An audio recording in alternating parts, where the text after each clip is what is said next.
প্রতি মুহূর্তেই আমরা স্বপ্ন দেখি, কিন্তু স্বপ্ন পূরণ হয়ই বা কয়জনের? স্বপ্ন দেখেই মানুষ বাঁচতে শিখে। স্বপ্নই মানুষকে বেঁচে থাকার অনুপ্রেরণা দেয়। আর সেই স্বপ্ন পূরণের ইচ্ছে থেকেই আসে চেষ্টা। কিছু কিছু স্বপ্ন পূরণ হবে না জেনেও আমরা স্বপ্ন বুনে যাই, এই ভেবে হয়তো বা জীবনের কোনো একটা সময় স্বপ্ন পূরণ হবে। আর যখন তার বিপরীত হয়, তখন আমরা সব থেকে বেশি কষ্ট পাই আর ভেঙে পড়ি। তো ভেঙে পড়ার কিছু নেই। জগতে যা কিছু হারিয়ে যায় তা দ্বিগুণ হয়ে ফিরে আসবে, অন্য পথে, অন্য রূপে, তোমার দরজায়, ইনশাল্লাহ।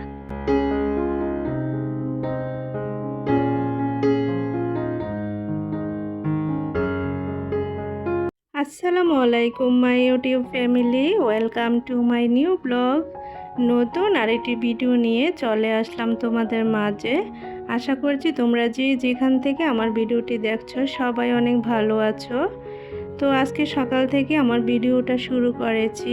যারা ভিডিওটি দেখা শুরু করেছো প্লিজ ভিডিওতে একটা লাইক দিয়ে কন্টিনিউ করো। অন্যান্য ব্লগারদের মতো হয়তো আমার ঘরে কোনো লাক্সারি কোনো জিনিসপত্র নেই, বা আমার ভিডিওতে তোমরা সেটা দেখতে পাও না, এই জন্য হয়তো আমার ভিডিওগুলো তোমাদের পছন্দ হয় না। আর যদি পছন্দ হতো তাহলে তো লাইক দিতে, কমেন্ট করতে বা সম্পূর্ণ ভিডিও দেখতে। শখের বসে ইউটিউবে কাজ করি, তো যতদিন ভালো লাগে অতদিনই কাজ করব, হয়তো বা একটা সময় এখান থেকে বিদায় নিয়ে চলে যাব। তো আমিও যতদিন এই প্ল্যাটফর্মে আছি আমি চাই যে তোমাদের ভালোবাসা নিয়ে কাজগুলো করে যাই, সামনের দিকে এগিয়ে যাই। তো তোমাদের যাদের আমার এই লাইফস্টাইল ব্লগগুলো ভালো লাগে, তোমরা কিন্তু আমার এই ছোট্ট চ্যানেলটাকে একটু লাইক দিয়ে সাবস্ক্রাইব করে আমার পাশে থেকে যেতে পারো। আজকে সকালবেলায় নাস্তা সেরে রান্নাটা করে নিয়েছি, তার তোমাদের সাথে শেয়ার করে নিই। তো এখন ঝটপট করে আমি দুটো রুমের বেডশিটগুলো চেঞ্জ করে নিব। আর যেদিনে আমি বেডশিট চেঞ্জ করি ওই দিনে আমি সব রুমের জানলাগুলো একদম ঝেড়ে মুছে পরিষ্কার করে নিই। তো সপ্তাহে সপ্তাহে যদি এই কাজটা করে নেওয়া হয় তাহলে কিন্তু কাজের চাপটা একদম কমে যায়।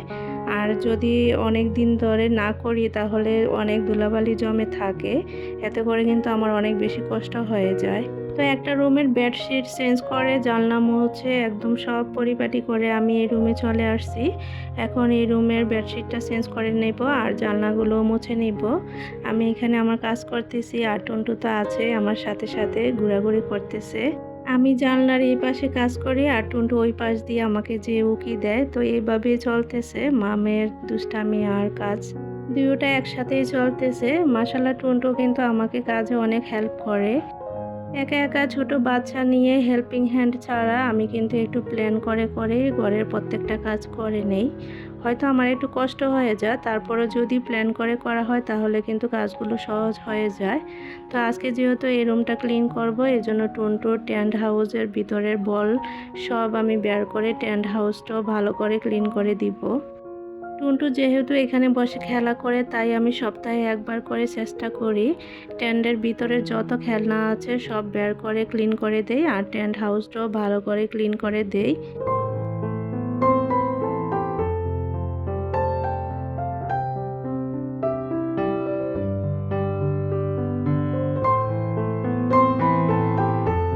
তো আমি এখন এই রুমের জানলাগুলো আগে ভালো করে ক্লিন করে নিচ্ছি।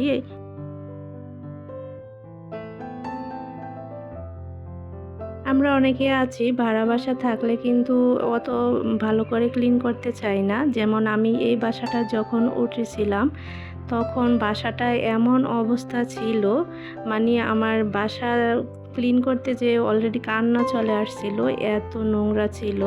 তো আমরা যারা ভাড়া বাসায় থাকি আমাদের মাথায় কিন্তু একটা জিনিস রাখতে হবে, সেটা হচ্ছে ভাড়া বাসাকে নিজের বাসা মনে করেই চলতে হবে। প্রতিটা কোণা কোণা যাতে একদম ক্লিন রাখতে পারি এই চেষ্টা আমি সব সময় করি। আর অনেকেই আছে যে ভাড়া বাসাকে ভাড়া বাসাই মনে করে, সেজন্য নিজের মতো করে পরিষ্কার করে না। আমি সবসময় একটা কথা মাথায় রাখি, সেটা হচ্ছে আমি যখন এই বাসাটা ছেড়ে চলে যাব তখন যেন বাড়িওয়ালা বা অন্য কেউ যদি এই ফ্ল্যাটে ওঠে তখন যেন বলতে না পারে যে আগে যেজন ছিল উনি অনেক অপরিষ্কার ছিল, বা তার যেন কোনো কষ্ট না হয় যে কষ্টটা আমি পেয়েছিলাম এই বাসায় এসে। আর কিচেনের কথা কি বলবো, কিচেন তো একদম তেল চিটচিটে অবস্থা হয়েছিল। তো আমাদের উচিত আমরা যারা ভাড়া বাসা থাকি একটু নিজের মতো করে যত্ন নিয়ে বাসাটাকে পরিষ্কার পরিচ্ছন্ন করে রাখার। তো এখন হচ্ছে সন্ধ্যার পর টুন্টুর পাপা বাসায় চলে আসছে, আর সে কিছু গিফট পেয়েছে আজকে। এই গিফটগুলো তোমাদের সাথে শেয়ার করছি। টুন্টুর পাপা জব করে, জবের পাশাপাশি সে কিন্তু আরেকটা সংস্থার সাথেও যুক্ত আছেন, সেটা হচ্ছে জেলা পর্যায়ের ফুটবল ফেডারেশনের রেফারি। তো আজকে কয়েকদিন ধরে স্টেডিয়ামে কিছু খেলা চলছিল, আর ওইগুলোতে টুন্টু পাপা রেফারি ছিল। তো 3জন রেফারি থাকতে হয়, 3জন রেফারিকেই পুরস্কার দিয়েছে। আজকে ফাইনাল খেলা ছিল তাই। তো এখানে হচ্ছে 6টা ক্যাটারিংয়ের প্লেট আর একটা হচ্ছে ফ্রাই প্যান পেয়েছে। অন্যান্য সম্মানই তারা পেয়েছে, তার পাশাপাশি এই পুরস্কারগুলো দিয়েছে।